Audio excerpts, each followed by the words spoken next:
welcome to the Powered by Rock podcast, where I'm going to be speaking with someone who I've known since I was like 11 or 12 years old, and he's also a former bandmate of mine from our high school days in a band called 5-Star. Coming up, I'm going to be speaking with my good friend Justin Jahr about growing up with some punk rock music in the Midwest, and we're just some punk rock loving fools. You're listening to the Powered by Rock podcast with your host, Isaac Kuhlman. The Powered by Rock podcast was created to help showcase some of the best rock musicians in the world and to pass on to future generations the rock music that has inspired rock fans around the world for decades. We want listeners to be able to hear great stories and life experiences directly from their favorite artists, as well as dig deeper into music theory and talk rock like no other show you've ever heard. This isn't about looking cool, it's about getting real and having a great time. Without further ado, let's start the show.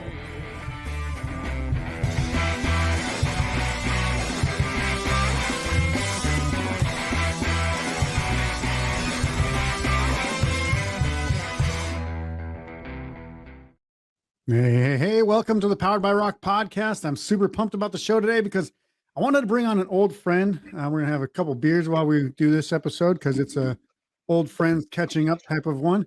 And I want to do that for a couple of reasons. Firstly, so we can spend some time just catching up because it's literally been like, I don't know, a couple of decades since we spoke, either, some sort of face-to-face interaction.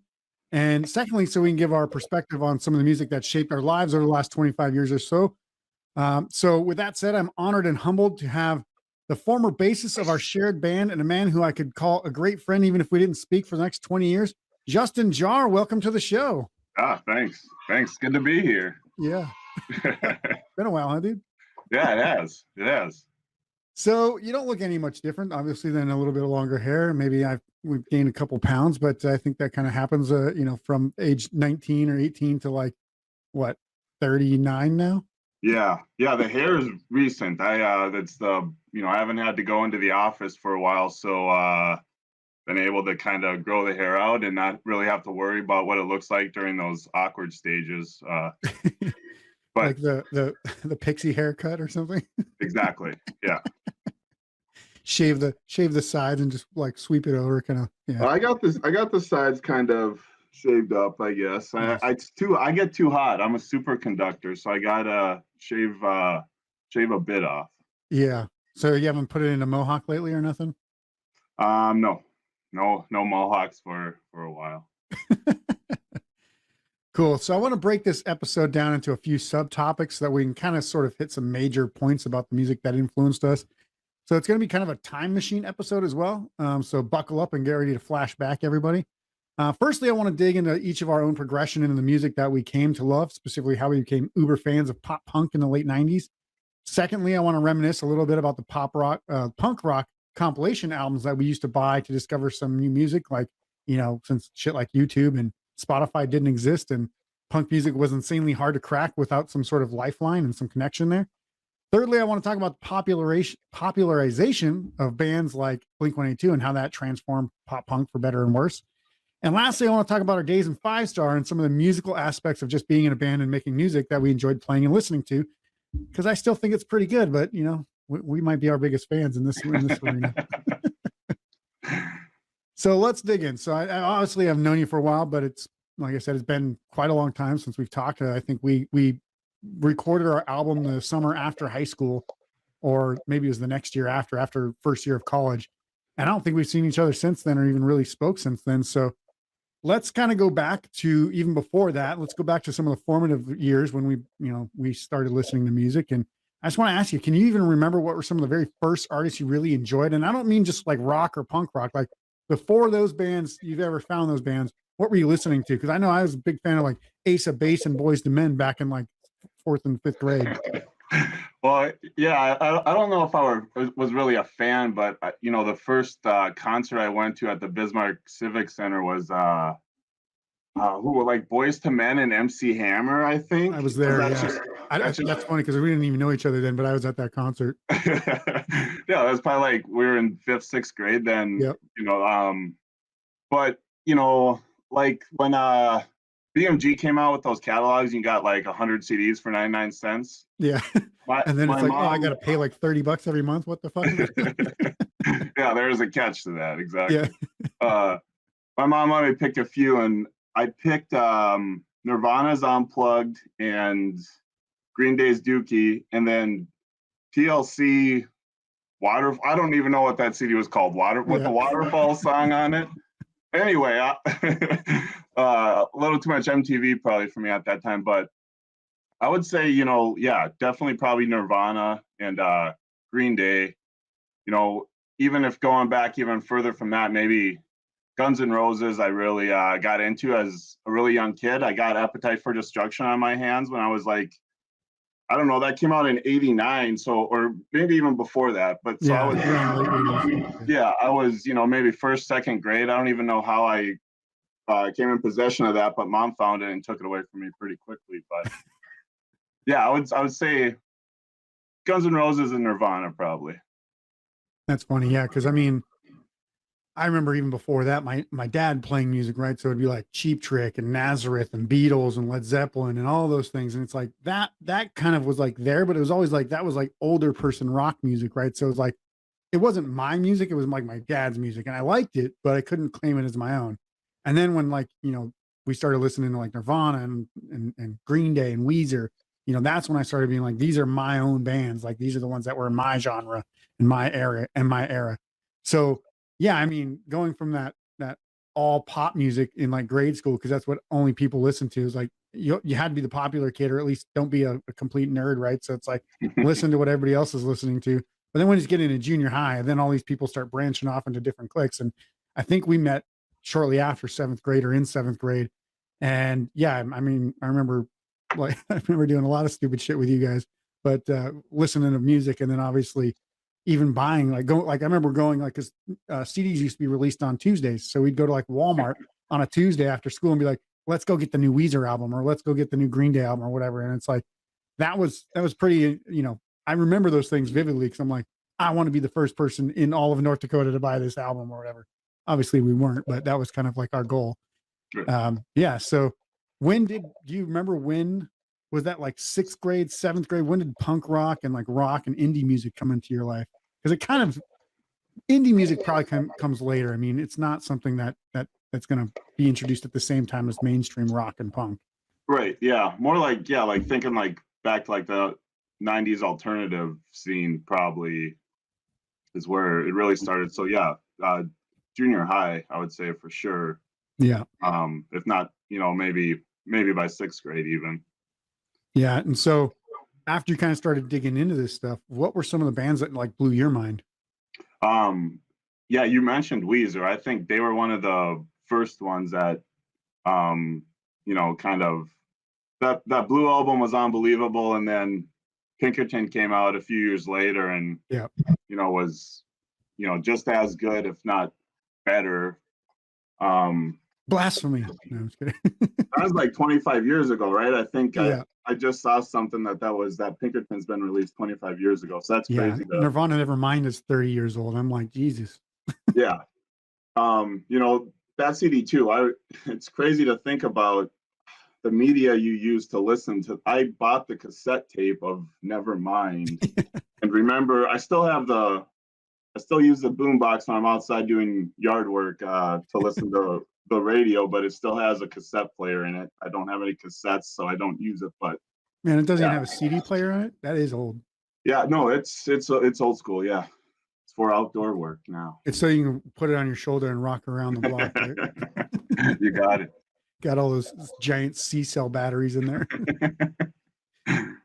So I remember, obviously some of the bands that I was listening to, and when Weezer came out, also right around that time, Matt Sharp of Weezer kind of started his own side project with the Rentals, and I was absolutely in love with the Rentals. It's like I almost like that as much or more than either of those Weezer albums, but I was like, I like Blue Album is still like one of the absolute greatest albums of all time. Pinkerton's right there too, but the Return of the Rentals was something that just like I don't think anybody really liked it as much as I did, but I thought that there was something about the harmonies and just the oddball way that Matt Sharp put that album together and obviously recruited that band, that I was like, this is incredibly interesting type of music. So that kind of shaped my my perspective of here's what the popular version of Weezer is, and here's basically the not so popular version of Weezer. And I thought that was kind of like a cool flip side of the same coin. Yeah. Do you remember how we heard about the rentals? My my my mom had a cousin that lived out in San Francisco, and he sent me a few CDs, and the Return of the Rentals was one of them.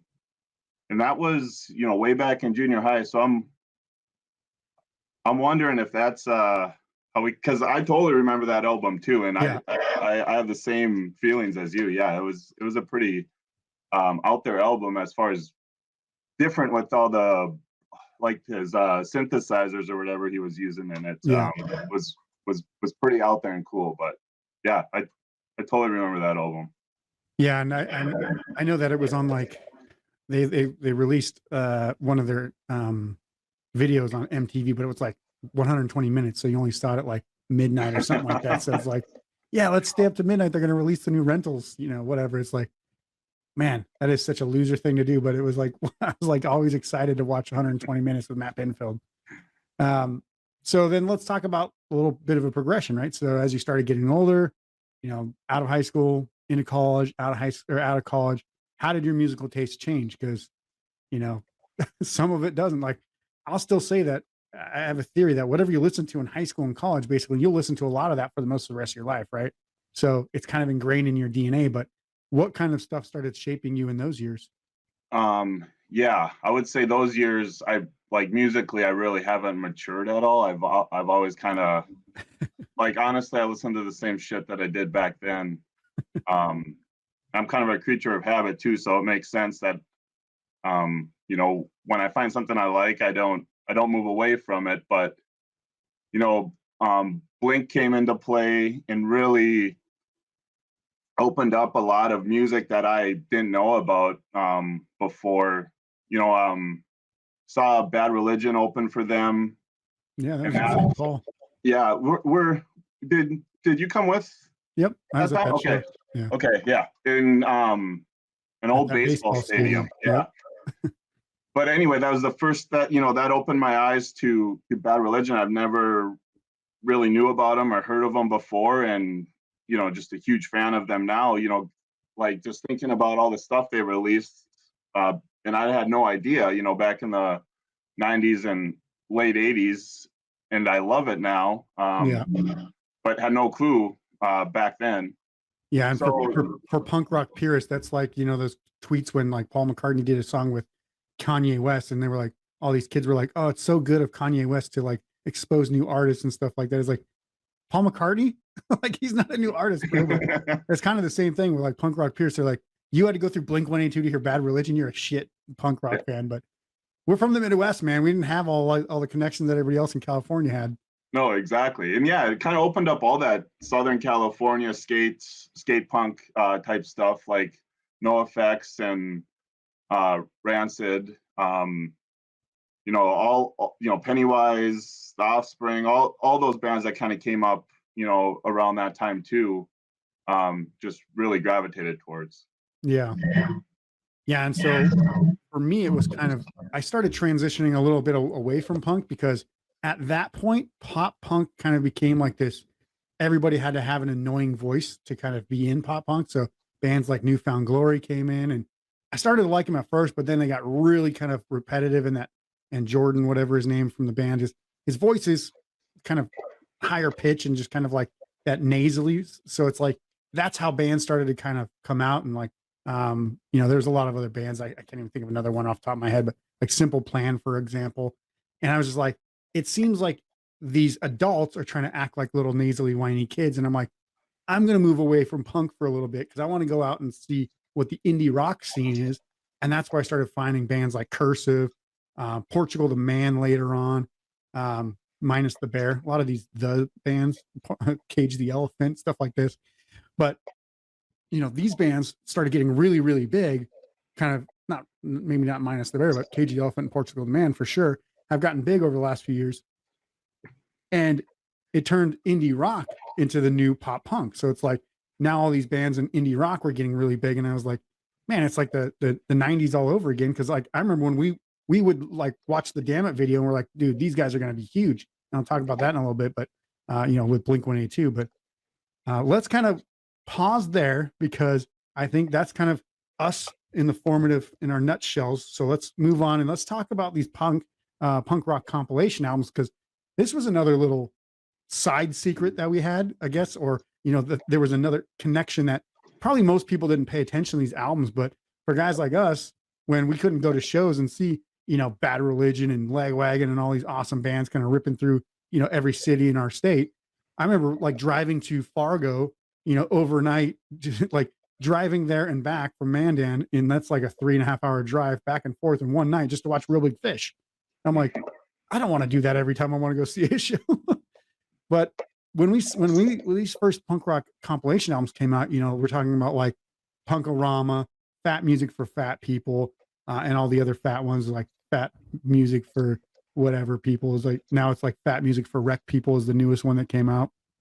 And even the Kung Fu record compilations like No Stars, Just Talent and all that stuff. I remember specifically buying the last one, that No Stars, Just Talent, for just the 2 Blink-182 songs on it, and then finding out that the Vandals were fucking amazing from that album. And I was like, who are the Vandals? These guys are awesome. And then I saw them we saw them at Warped Tour, and I was like, dude, these guys fucking rock. Like, so what bands did you see from any of those punk rock compilations that you kind of either just learned about or got way more into from those things? Yeah, I would say I definitely remember the Fat Music for Fat People. They came out with one quite often. There was probably 3 or 4 one every other year or something. Yeah. Exactly, yeah. I remember, I'm pretty sure that's how I found out about Lagwagon. Bands that I probably really didn't get into but still enjoyed, like Bracket and Propagandy, were also they had really good songs on those compilations, I remember. And I think NoFX a lot of times puts like their B-sides or whatever on those albums too, so that was kind of cool to hear songs that you hadn't heard before. Or like sometimes I put a cover up there or something like that. Right, exactly. Yeah. And I remember you said you didn't kind of get into Bracket, but I actually, from those things, I was like, dude, Bracket's like one of the best bands on this album, like I'm gonna go check them out. And then kind of got into Bracket, but I could never find a Bracket CD to buy, and that was the only way to get into their music. So I was like, give me more Bracket. How do I get Bracket? So like maybe I order one off of like their website or off of like the Fat Records website at the time or something, but literally it was like impossible to like, there was no YouTube. Again, there was no streaming services. So like you had to go super far out of your way to hear more and more of these bands. And I think there was probably about a 4-year lag between me liking and finding Bracket in the first place to me actually being able to purchase one of their CDs. And I was like, this is awesome. NoFX, definitely I got more into them. I mean, I remember them releasing those songs, like even I think they're even on the Punkorama ones, Rancid as well. I liked Rancid, I liked NoFX, but I don't think I would have really got into them more if I didn't hear more of them through these compilation albums. And Millencolin, that was a huge one. Like, how fucking depressing would it have been if we never heard of Millencolin? Those guys are fucking awesome. That one album they released, I can't remember. I can picture in my head. Thinking of Penny Bridge Pioneers with Fox and No Cigar and stuff. Yes, that was a classic. Every song front to back was great on that album. I agree. I just listened to it like 3 days ago and I was like, wow, I forgot how I almost know all the words to every song, and I haven't listened to this album in like 20 some years. It's crazy. It's just that good. Yeah, I agree. So I don't know if the record companies made like much money on those albums, or if the artists even got paid much for doing them. But I swear the lifetime value of like becoming a fan from just us buying those things is well worth those artists appearing on those albums. Do you feel like, any of those same thoughts about the comps? Like, have you like probably purchased more of their stuff and seen them more just because like you saw those albums? Oh, I totally agree. I think, kind of the same, thing that you were saying, that bands like Rancid and NoFX I may have not even found out about or got into if we didn't have those compilations. Yeah. And we did our separate top 40 list, and I think you put NoFX in your top 10, and I think I had them around my number 19 or 18 or something like that. So I mean, these are bands that we've liked for our whole lives, and they're up there with the like most played bands that we've ever seen. And I know we saw NoFX at a Warped Tour. We saw a lot of these bands at Warped Tours, and we'll have you come back on and we'll talk about some of the festivals and stuff as well, because that's equally an experience on its own for finding out more about new bands and stuff like that. But I do want to throw one more kind of, I guess, compilation into the mix here. It's not particularly a compilation, but there were also soundtracks to like both movies and video games that were absolutely excellent back then as well. I mean, I remember Mallrats having a great soundtrack. I was just thinking about that Yeah. one. Yeah. Like I remember like Weezer had that song Suzanne on there. I was like, odd, okay, like it. And then like, Sublime having 2 joints on there and some other bands being on there. And then obviously Tony Hawk Pro Skater was absolutely legendary, especially for punk rock. Yep. So do you have any thoughts about soundtracks that were kind of game changers for you? Yeah, no, Suicide Machines comes to mind when you say Tony Hawk Pro Skater. I don't know, maybe I can't remember if it was Tony Hawk or like you were talking about at the Warp Tour, you find out bands going to festivals and stuff like that. Yeah. And yeah, but to get back to your question, yeah, I would say definitely find out about bands through that way too, and the Suicide Machines comes to mind for sure there. Yeah, so all this led up to that late 90s push of that meteoric rise of Blink-182 and this, Green Day was like this monster at the time. Green Day was the pop punk, best to ever do it, essentially. I mean, NoFX was in there, but they were underground, right? So like you see, like we know of these bands, but these aren't mainstream bands. Green Day broke the mainstream thing wide open for punk rock, and then kind of Rancid kind of caught on to that, and some of these other bands kind of caught on to that, but only here and there. And then all of a sudden, Blink-182, I remember something to the effect of like, after hearing "Damn It" and that Dude Ranch album coming out, and we listened to that for freaking 2 summers in a row or whatever before they launched Enema of the State. I remember thinking like, these guys should be as famous as boy bands at the time. Like, why aren't these guys on MTV every day? Like, this is crazy. And it just felt like it was only a matter of time before they got famous. So like, we heard the song "Damn It," bought Dude Ranch. I think all of us, basically every person that we knew that was like fans of like music that we like. Then we went back, listened to Cheshire Cat, listened to Buddha. And by the way, I still believe that to this day, that's the all-time most best-selling album on Kung Fu Records is Buddha by Blink-182, because they actually released it after they kind of got big. So it's like, they probably would have got 500,000 copies sold or something like that, which blows everything else out of the water on that one. But then basically I remember even digging up like their demo, which was actually kind of good. It was like 10 or 11 songs of this really, crappy 4-track recording or something. But then obviously Enema of the State came out. Some things changed. Scott left the band. Did you even hear of why he left the band? You ever? I had to go look this up like recently, like a couple months ago. Yeah. I guess I always knew it was something kind of, I thought with his, just drinking, I guess, kind of. Yeah. So the story is, and I'm assuming this is true, because he got really drunk, jumped off the top of a house or something, and broke both of his legs, so he couldn't drum when they were supposed to be in session for like recording. So that caused a lot of issues. And then he was, I guess, drinking a lot. But then Travis Barker comes in, and there's a quote, and I've probably used this in multiple podcasts from now until the end of time, but there's a quote, I think it's attributed to Buddy Rich, who's one of the all-time legendary drummers of all time. He said something to the effect of, an average drummer in a great band will make a average sound. They'll sound average, but a great drummer in an average band will make it sound great. So even if Blink-182 didn't get any better and they didn't get any more legendary in terms of like what they were putting out, just by adding a great drummer, like literally that transformed what their music sounded like. And I remember just thinking like, well, who's this new guy, Travis? But I knew of him from the Aquabats. He was Baron Von Tito from the Aquabats. I even had the thing when we met him and took pictures with him. I borrowed that from a friend of ours and got it signed by him. But, when they did that, you just knew, like, as soon as you heard What's My Age Again, you're like, oh shit, like this album's going to be huge. Like, soundtrack of the summer. So from your perspective, what was that like, and how did that change your kind of view about punk music? I mean, it's now the most famous thing in the world at that point. Yeah. So, it's kind of a double-edged sword, right? Because you were talking about how, we were listening to these guys and just were, thought they were so great. But now they put out this killer record and everybody likes them too. And it's kind of like, I don't know. It's just it's not really yours to begin with, but you Yeah. just feel like, oh man, like this was mine and now it's everybody's. That's no fair. Like I knew about these guys way before you. Yeah. Um, but it was just one of those albums, kind of like Nevermind, where it's just, people say music changes your life, and I don't really know what that means, but it's kind of like it's kind of like something like it doesn't really change your life, but it's just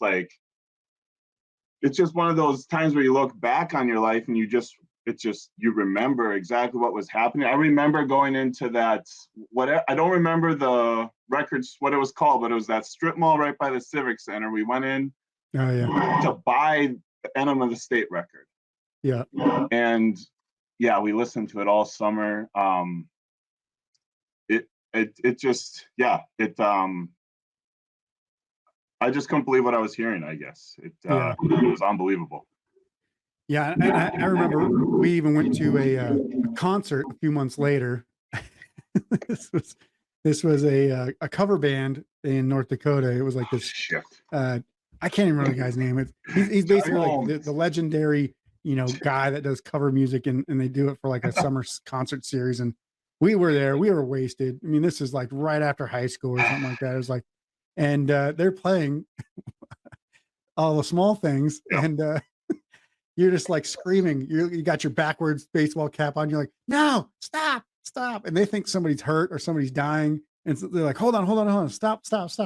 And they stop the whole show, and they're like, what's up? And you're like, no, you can't play this. This is Blink-182 song. And they're like, oh, okay, well, we're gonna play it too. And then they just started playing, but I was like, what an absolute jackass. Oh no, it's a total cringe worthy moment. Like you tell that story and it's just like, oh man, yep, jackass is a great way to describe it. But yeah, no, I was totally set on stopping this guy from playing my favorite band song because I thought in my head only they could play it. And like you said, more than one or two cans of confidence in me, I'm sure. And yeah, stop them. And that's exactly what I said to him. You can't play Blink-182. Only Blink-182 can play Blink-182. And he just goes, well, we're going to play it too. Just like you said. And they continued. And yeah, I look like a total jackass. Yeah. And every I just remember looking at you and like, what the fuck? And everybody around was just like, what an absolute idiot. But it was, I mean, I still remember it to this day. So it was worth it because it's a memory. I'm glad I could amuse you. And obviously, this leads me to our final topic that, it's a little bit of a treat for the viewers because I haven't actually shared who I am really with anybody, but it's kind of, I'm leaking it through all the episodes bit by bit so they can piece it all together later. But we were such big fans of punk music that we actually went and started our own pop punk band called 5 Star. I mean, that was not the only name. We went through quite a few different names. Pen 15, Kindergarten Ashtrays was a thrown around name for a while. I forgot about that one. Yeah. But that was the name we settled on, was 5 Star. And you played bass in it. Originally, you were the singer. We kind of brought you in as singer, and we had a different bass player. And that we actually have recording of that, which is I still love going back to that because you had so much energy as a singer that like you didn't care if you sang well, just as long as you it's kind of like Dickie Barrett from Mighty Mighty Boston. He's not a fantastic singer. He can sing, but it's more about the energy and the what he's saying. And so it's awesome to have you on there because you're just like, a 300-pound gorilla, just like going up there and be like, rah, rah, rah, like, it's like, this is awesome. Cause at the time I didn't have all the confidence in the world or even the skill to be able to play guitar and sing all the songs. So that's why I was like, I'm looking for a singer. And so we transitioned you to bass. And I thought, I just want to get your thoughts on like, what's your memories? How do you feel like that band was? Like, how did what was your experience going from singing and playing bass, and just how did you think that the music stacked up as far as being good, bad, or awful? Yeah. So I remember when we first started, my singing, and it was mainly we did a lot of covers before we really, or you actually started writing like our music that we would put out there eventually. But I just wanted, it was just cool to be in a band, right? And just, like you said, I'm pretty introverted even back then, and now I know myself more, and I know I'm introverted, but getting on a stage, it, like that whole persona is gone, I guess. It just you just get energy from playing in front of people, whether it's 5 people cheering you on, or I probably at our most maybe 30 people. Oh, we did play a couple of those like Battle of the Bands at our high school auditorium where probably 300 or 400 people were there. That's true. Yeah, I Yeah. forgot about those. Yeah. Our But own yeah. our own shows, yeah, definitely 30 people was probably the most. Yeah. But just singing, I knew I wasn't good, but didn't really care. I just, was having fun, and we, it's not like we were out to make money, just having fun. And then I do remember the transition with the bass, with Blake. Yeah, he was kind of an odd duck, right? I mean, Yeah. I mean, his dad was growing him to be a dentist. He obviously wasn't going to be in a band for his life. It was just kind of something we talked him into, I think, more than anything. Like, come on, Blake, you can play bass for us. I think he had a bass, right? Basically, no, I think we made him buy one because he got a Dan Electro bass guitar, and he never knew how to play it. Okay. Yeah, but anyway, yeah, that was an awkward, because it's not like we didn't like the guy. It was just kind of, transition to all of a sudden he came over, I think, and I bought a brand new bass, and I got a bass amp sitting down there. I'm practicing with you guys. Oh, hey guys, what's going on? Type. Oh man. But anyway, he's gonna love it if he hears this episode. Yeah. I'm just like but he is a dentist now, actually. Yeah, he is. Yeah, he owns his own practice, if I'm not mistaken. That's right. Orthodontics, if you want to check it out. But so bass was I don't know how I learned to play bass. It's just basically I followed your power chords wherever you were on the guitar. I kind of followed on bass. It's not like we were composing Mozart or anything like that. It was quick, fast music. But that was a lot of fun back then. Thinking all those times we had playing in front of people, and just practice was an awesome time. Just rocking out with all of us together. Took a majority. I mean, that's how we spent a lot of time back then. Yeah, and it's funny because I think the most talented person in our band was probably Jay, and he kind of just took a back seat and just like let me lead the band because I'm like the most passionate about making the music, and Jay's like over here like I can play piano, trumpet, drums, what the fuck, like I can do all this stuff, and I'm like I can barely play guitar and sing, like that's cool. Yeah, and I'm no bass player. It was pretty easy to pick up, and we just had a blast doing it. I remember that. Yeah, playing all those extra sessions in Jay's grandma's garage and stuff. So I do remember one of the funniest situations of the band, and this actually led to the naming of our album. Basically, we're in practice at Jay's grandma's garage, their grandparents' garage, and he was the drummer. And something was off in the timing, and I was playing a song and singing, and I could just feel something was off. And I just stopped and I said, Jay, you're a beat off. Like, you're a beat off, Jay. Like, what are you doing? He's like, I'm a beat off. You're a beat off. And then we both looked over at you, and you're just like laughing your ass off because we realized, oh, you're talking about like masturbating. Like, I'm a beat off. You're a beat off. So we're like, fuck it. And when we were actually recording the album, we're like, what are we going to call it? And I just remembered that scenario happening. I was like, why don't we call it I'm a beat off, you're a beat off?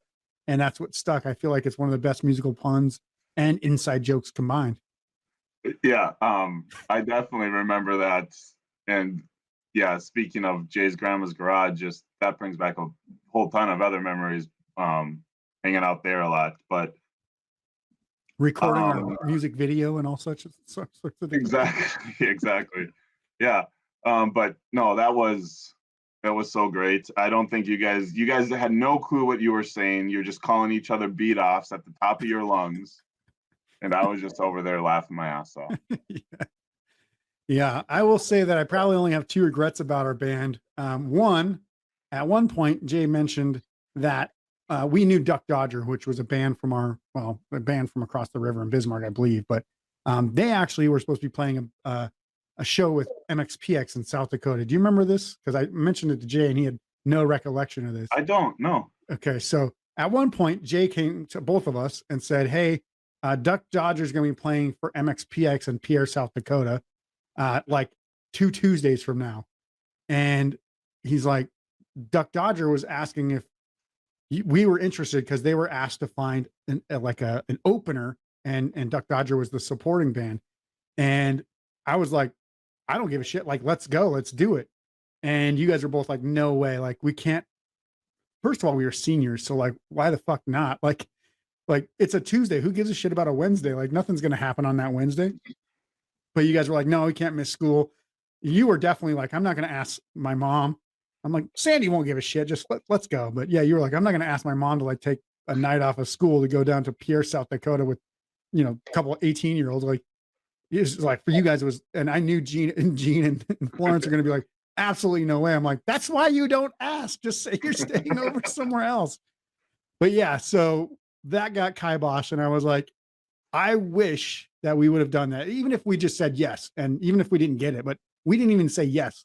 I think he just never went back to him, which was one of my biggest regrets, because I think that would have been an eye-opening experience playing for a bigger band like that, just one night, one random night in our lives. So that was one of my biggest regrets. I can't believe like neither of you guys seem to remember this at all. And it's probably because you had no reservations, like you weren't going to do it. Yeah. That sounds like something definitely that would have, there's no way I would have been able to do that back living with my mom at the time. I doubt she would have let me go by myself for one. And then, yeah, but MxPx, I can't believe that it was a definite no so fast. That is kind of surprising. Yeah, I think there was a little bit of like, could we do it? And then you're like, well, I'm not gonna ask my mom. And Jay was the same. He's like, I'm not gonna ask my parents. I'm like, we can do it. Just say yes now and we'll figure it out or something. But and you guys were just like, no. I was like, fuck. The only other regret I probably have is just saying, fuck college. Like, let's go out and play for a year as a band and see what happens and just see what goes on. Cause at that point I would have just loved to keep playing music for like 2 or 3 years just to see what would have happened. Cause we were kind of getting on a roll. Do you ever kind of look back at that and think, you know what, maybe we should have given this a shot? Yeah. Cause I think I would have been totally open to it. Cause I didn't really commit to a college until later in my senior year. Really, I was going to go to the community college there in Bismarck for a while until I kind of sat back and thought about it. But yeah, I think it would have been a lot of fun. Yeah, well, I think this is the 20th anniversary of our album, actually. Is it? Yeah, I think like because it was the year after we graduated. You said that sounds 2001. Right. Yeah. 20 years ago. Wow. It's crazy. I was going to actually do a music video for Astronaut. Like I was going to get it animated because that's like the best story on the album. And then I was looking at costs and I was like, I'm not going to do that for like $4,000. Like, nah. But if anybody out there is willing to animate a 5-minute video, absolutely hit me up. Support at poweredbyrock.com. I'll look into it because it's a great little song. Probably the most professional sounding song, or most kind of radio ready, I guess. The rest are all pop punk. That one's kind of more like a rock song. But yeah, that was, I really wanted to do that and be like 20th anniversary reissue, like remastered and all this stuff. And I was like, that's so expensive and so time consuming. So I was like, I didn't do it, but oh man, that would have been great. Would have been awesome. Yeah. I will say one of the craziest things, and this is another random memory I have of that band, was we played a show, and this was in Bismarck, and it was completely random because we got put together with this band who you might not even remember this because it seems like a dream. I'm like, I don't even know how we met these guys. I don't know how we got put on to a show with them, but they were like probably 2-3 years older than us. And they were like straight up like mohawks and like spike leather jackets kind of guys. And, they played just like thrash punk, like just like every song was like that. Like they're just hammering on the snare and the hi-hat with an open hi-hat the whole time. And we played the show, and I believe it was after the show, we ended up going back to like their house or their band house or something like that. And it was just like Pabst Blue Ribbon everywhere. Just like probably marijuana and drugs. I don't even know. I wasn't really paying attention, but I'm just like, we're literally like, pretty clean cut guys. And I know you had the Tom DeLonge thing going on at the time. Like you were like painting your fingernails and stuff like that and trying to look like an emo kid.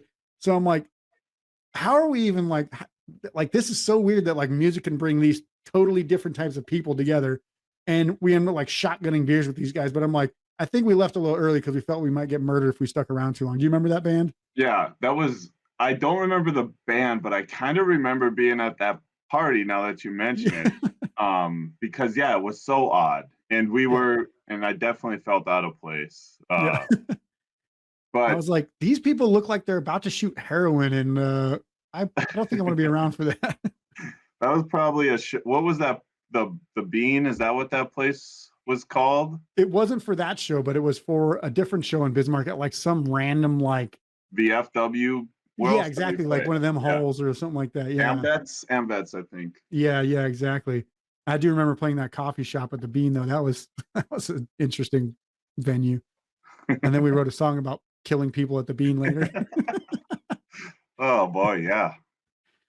So yeah, I mean that's pretty much it. I think it's always good to have a kind of trip down memory lane, but I'll definitely bring you back for some more, entertainment conversations. Maybe we'll have some shots on there next time and I'll end up throwing up in a wastebasket or something like that. But, I think that's all I got. So I want to thank you obviously for joining me. Did you have anything that you want to just parting words for any aspiring punk rock fans or, anybody in the Midwest who might struggle to actually listen to good music? Because that's where we grew up and you're still there. I mean, you moved out of the small town, but you're still in the Midwest. Yeah. Man, you put me on the spot here to like give some words of wisdom. And I can barely navigate my own life, but let's see here. Well, we made it this far in life, so that's good. No, I mean, punk's all about you be you, right? Like, whatever makes you feel good, you should do it. And if it's not like other people, then, so be it. But, I would say to any aspiring artist out there, just keep going at it and do whatever feels good to you. Yeah. Don't let your other bandmates say no, just replace them. There you go. Yeah. Go to Pierre, South Dakota yourself and open for MxPx. I'm like, this looks pretty awkward. There's supposed to be a bass riff here or something. Drum solo. What the fuck? Yeah. So I think that's pretty good word of advice because I think especially in towns that are so cliquey and so like you have to like stick to one kind of, type of social environment, punk music comes in there and it makes it like the epitome of punk music is kind of rebel against stuff, right? I will say that there's a lot of conformity in that non-conformity though. Like all those people end up wearing the exact same clothes. It's like, you're just wearing a punk uniform now. Like that's not what punk's supposed to be. Right. But like, that's how it ends up being. So like, I'll see like pictures of people who are punk and I'm like, yeah, but you look like everybody else. You don't have to have 1,000 tattoos and a spike leather jacket to be punk. Like you just have to have the mindset and the freedom to be able to express yourself in different ways. And if you can do that, I think that's a pretty good way to go in your life. And don't feel like you have to dress up to play the punk. Exactly. So I want to thank obviously my lifelong friend Justin Jahr for joining the show today. And I think we should do this again soon because I feel like we only scratched the surface on the past, but we could also spend more time talking about present day bands as well. Oh, and as a special treat, I'm going to put a link to the 5-star album, I'm a Beat Off, You're a Beat Off, in the show notes below this. So if you hate it, that's pretty expected. But if you like it, well, we're happy that, someone other than ourselves does. So awesome. If you like what you heard on the show today, make sure to subscribe to the podcast and share it with your friends on social media. Also, if you want to check out some of our written content or any of the products or merch that we have available, go to poweredbyrock.com to read our absolutely free rocking blog full of album reviews, interviews, and lists to keep you entertained, and find our gear as well so you can pick up some items to play and look like a rock legend. That's our show for today. We'll see you soon for the next episode. Until then, rock on.